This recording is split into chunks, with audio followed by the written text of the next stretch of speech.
ಇದು ಒಂದು ಪರಿಸರ ಸ್ನೇಹಿ ಕೂಡ ಆಗಿದೆ. ಜೈವಿಕ ಅನಿಲ ಸ್ಥಾವರವು ಇಟ್ಟಿಗೆಯಿಂದ ಕಟ್ಟಿದ ಗುಮ್ಮಟಾಕಾರದ ರಚನೆಯನ್ನು ಹೊಂದಿದೆ. ಹೇಗಿದೆಲ್ಲ ಈ ರೀತಿಯಾದ ಒಂದು ಗುಮ್ಮಟಾಕಾರದ ಒಂದು ರಚನೆಯನ್ನು ಮಾಡಿ ಇದರೊಳಗೆ ಸೆಗಣಿ ಮತ್ತು ತ್ಯಾಜ್ಯ ಪದಾರ್ಥಗಳನ್ನು ಹಾಕಿ ನಾವು ಅನಿಲವನ್ನು ಉತ್ಪಾದನೆ ಮಾಡಬಹುದು.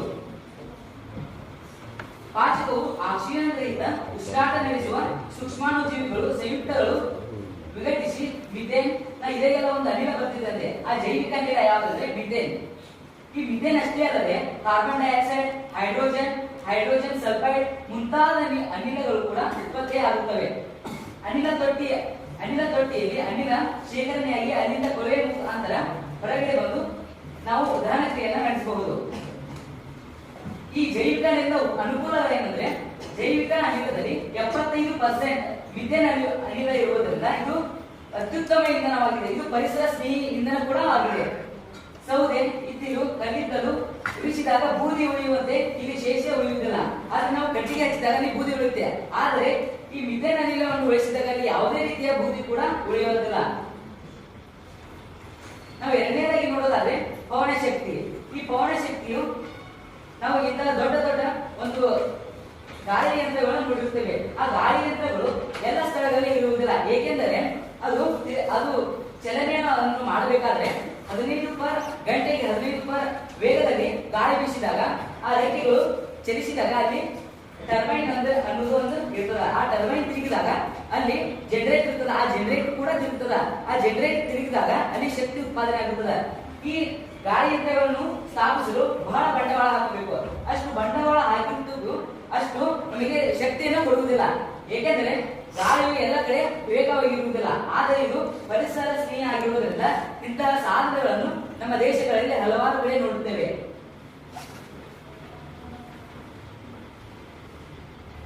ಎರಡನೇದಾಗಿ ನೋಡೋದಾದ್ರೆ ಸೌರಶಕ್ತಿ. ಸೂರ್ಯನಿಂದ ಬೆಳಕು ಮತ್ತು ಶಾಖ ರೂಪದ ಶಕ್ತಿಯನ್ನ ನಾವು ಸೌರಶಕ್ತಿ ಅಂತೇವೆ.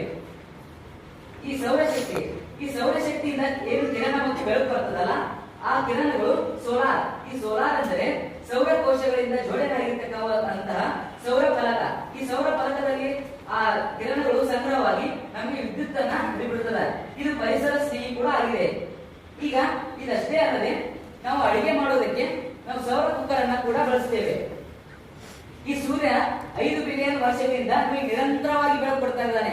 ಆದ್ರೆ ನಮಗೆ ಮೊದಲಿಂದ ಗೊತ್ತಿಲ್ಲ. ಆದ್ರೆ ಇತ್ತೀಚೆಗೆ ನಮಗೆ ಗೊತ್ತಾಗಿದೆ. ಮೊದಲಿಗೆ ಗೊತ್ತಾದ್ರೆ ನಮ್ಮ ದೇಶ ಇನ್ನೂ ಅಭಿವೃದ್ಧಿ ಆಗ್ತಾ ಇತ್ತು. ನಾವು ಈ ಸೌರ ಕುಕ್ಕರ್ ನೋಡೋಣ. ಈ ಸೌರ ಕುಕ್ಕರ್ ಒಂದು ಸೌರ ಸಾಧನ. ಇದು ಶಾಖ ಶಕ್ತಿಯನ್ನು ಬಳಸಿಕೊಂಡು ಆಹಾರ ಪದಾರ್ಥಗಳನ್ನು ಬೇಯಿಸಲು ಬಳಸುವ ಸಾಧನವಾಗಿದೆ.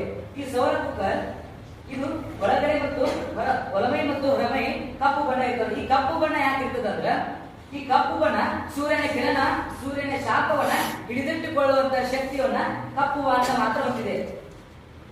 ನಾವು ಮನೆಯಲ್ಲಿ ಬೈತಿರ್ತಾರೆ. ಹೇಗೆಂದ್ರೆ ನಾವು ಬೇಸಿಗೆ ಕಾಲದಲ್ಲಿ ಕಪ್ಪು ಬಟ್ಟೆ ಹಾಕಿದರೆ ದೆವ್ವ, ನಾವು ಎಲ್ಲರೂ ಹೋಗ್ಬೇಕಾದ್ರೆ ನಾವು ಎಲ್ಲರೂ ತಲೆ ಸುತ್ತಿ ಬೀಳ್ತೀವಿ. ಏಕೆ ತಲೆ ಸುತ್ತಿ ಬೀಳ್ತೀವಿ? ಆ ಸೂರ್ಯನ ಕಿರಣಗಳು ನಮ್ಮ ಮೈ ಮೇಲೆ ಉಷ್ಣತೆ ಹೆಚ್ಚಾದಾಗ ನಮ್ಮ ಆರೋಗ್ಯ ಸ್ಥಿತಿ ಇರ್ತದೆ. ಎಲ್ಲರೂ ಹಿರಿಯರು ಹೇಳ್ತಾರೆ ದೆವ್ವ ಏನ ಮಾಡಿದೆ ಅಂತ ಅಂತಾರೆ. ಆದ್ರೆ ದೆವ್ವ ಏನು ಮಾಡಿರಲ್ಲ. ಅದು ನಮ್ಮ ಪ್ರಾಕೃತಿಕ ಒಂದು ಅನುಕೂಲವಾಗಿದೆ. ಇದು ಸೌರ ಕುಕ್ಕರ್ಗೆ ಕನ್ನಡಿಯನ್ನ ಬಳಸಿರ್ತಾರೆ. ಈ ಕನ್ನಡಿಯನ್ನ ಹೇಗೆ ಬಳಸಿರ್ತಾರೆ ಅಂದ್ರೆ ಸೂರ್ಯನ ಕಿರಣಗಳು ಆ ಆಹಾರ ಪದಾರ್ಥದ ಮೇಲೆ ಬಿದ್ದು ಆ ಕಿರಣಗಳು ವಾಪಸ್ ಆಕಾಶದತ್ತ ಹೋಗಬಾರದು ಅಂತ ಹೇಳಿ ಈ ಕನ್ನಡಿಗಳನ್ನ ಬಳಸಿರ್ತಾರೆ. ಈಗ ಸೌರಕೋಶದ ಬಗ್ಗೆ ನೋಡೋಣ. ಸೌರಕೋಶವನ್ನು ವಿದ್ಯುತ್ ಶಕ್ತಿಯಾಗಿ ಪರಿವರ್ತಿಸುವ ಸಾಧನಕ್ಕೆ ಸೌರಕೋಶ ಅಂತ ಹೇಳಿ ನಾವು ಕರೆಯುತ್ತೇವೆ. ಈ ಒಂದು ಮಾದರಿ ಸೌರಕೋಶವು ಇದೇ ಸೌರಕೋಶ. ಈ ಸೌರಕೋಶವು ಈ ಸೌರಕೋಶವನ್ನು ಬಿಸಿಲಿಗೆ ಒಡ್ಡಿದಾಗ ಇದು 0.5 ವ್ಯಾಟ್ ಇದರಿಂದ 1 ವ್ಯಾಟ್ ನಷ್ಟು ವೋಲ್ಟೇಜ್ ಅನ್ನು ಉಂಟು ಮಾಡುತ್ತದೆ ಹಾಗೂ 0.7 ವಿದ್ಯುತ್ ಶಕ್ತಿಯನ್ನು ಉಂಟು ಮಾಡುತ್ತದೆ. ಈ ಸೌರಕೋಶಗಳನ್ನ ಹಲವಾರು ಉಪಗ್ರಹ ಉಡಾವಣೆ ಮತ್ತು ಕ್ಯಾಲ್ಕುಲೇಟರ್ ಮತ್ತು ರೈಲು ಮಾರ್ಗಗಳ ಒಂದು ದಿಕ್ಸೂಚಿಯಲ್ಲಿ ಕೂಡ ಬಳಸಲಾಗುತ್ತದೆ. ಇದು ಉಬ್ಬರ ಶಕ್ತಿ ಅಂದ್ರೆ ಸಮುದ್ರಗಳಲ್ಲಿ ಈ ತರ ಫ್ಯಾನ್ಗಳನ್ನ ಜೋಡಿಸಿರ್ತಾರೆ. ಇದು ನೀರು ಏರಿಳಿತ ಆದಾಗ ಆ ಚಕ್ರಗಳೇನಿದೆಯಲ್ಲ ಇದು ತಿರುಗಿದಾಗ ಅಲ್ಲೂ ಕೂಡ ವಿದ್ಯುತ್ ಶಕ್ತಿ ಉತ್ಪಾದನೆ ಆಗುತ್ತೆ. ಇದು ಒಂದು ಪರಿಸರ ಸ್ನೇಹಿ. ಇನ್ನು ಕೊನೆಯದಾಗಿ ನೋಡೋದಾದ್ರೆ ಬಿಸಿ ನೀರಿನ ಬುಗ್ಗೆಗಳು, ಈ ಬಿಸಿ ನೀರಿನ ಬುಗ್ಗೆಗಳು ಈ ಜ್ವಾಲಾಮುಖಿ ಏನಂತೀವಲ್ಲ ಭೂಮಿಯ ಕೇಂದ್ರ ಬಿಂದುವಿನಲ್ಲಿ ಲಾವಾರಸ ಇರ್ತದೆ. ಆ ಲಾವಾರಸ ಹೊರಬರುವಾಗ ಅಕ್ಕಪಕ್ಕದಲ್ಲಿ ಏನಾದರೂ ನೀರಿನ ಶೆಲೆಗಳಿದ್ದರೆ ಆ ಶೆಲೆಗಳ ಮುಖಾಂತರ ಏನು ನೀರು ಬರ್ತದಲ್ಲ ಅದೇ ಬಿಸಿ ನೀರಿನ ಬುಗ್ಗೆಗಳು. ಈ ಬುಗ್ಗೆಗಳಿಂದ ಕೂಡ ನಾವು ಶಕ್ತಿಯನ್ನು ಉತ್ಪತ್ತಿ ಮಾಡುತ್ತೇವೆ. ಶಕ್ತಿಯ ಯಾವುದೇ ಮೂಲಕ ದುರ್ಬಳಕೆಯು ಪರಿಸರಕ್ಕೆ ತೊಂದರೆಯನ್ನು ಉಂಟು ಮಾಡುತ್ತದೆ. ಈ ನವೀಕರಿಸಬಹುದಾದ ಶಕ್ತಿ ಸಂಪನ್ಮೂಲವು ಕೂಡ ಪರಿಸರಕ್ಕೆ ಬಹಳ ಅಷ್ಟೇನಿಲ್ಲ, ಸ್ವಲ್ಪ ಆದರೂ ಕೂಡ ಹಾನಿಯನ್ನು ಉಂಟು ಮಾಡುತ್ತದೆ. ಸಂಪಿಡಿ ನೈಸರ್ಗಿಕ ಅನಿಲ ಸಿಎನ್ಜಿ ಒಂದು ಪರಿಶುದ್ಧ ಇಂಧನ ಎಂದರೂ ಅದರಿಂದ ಹಾನಿ ತಪ್ಪಿದ್ದಲ್ಲ.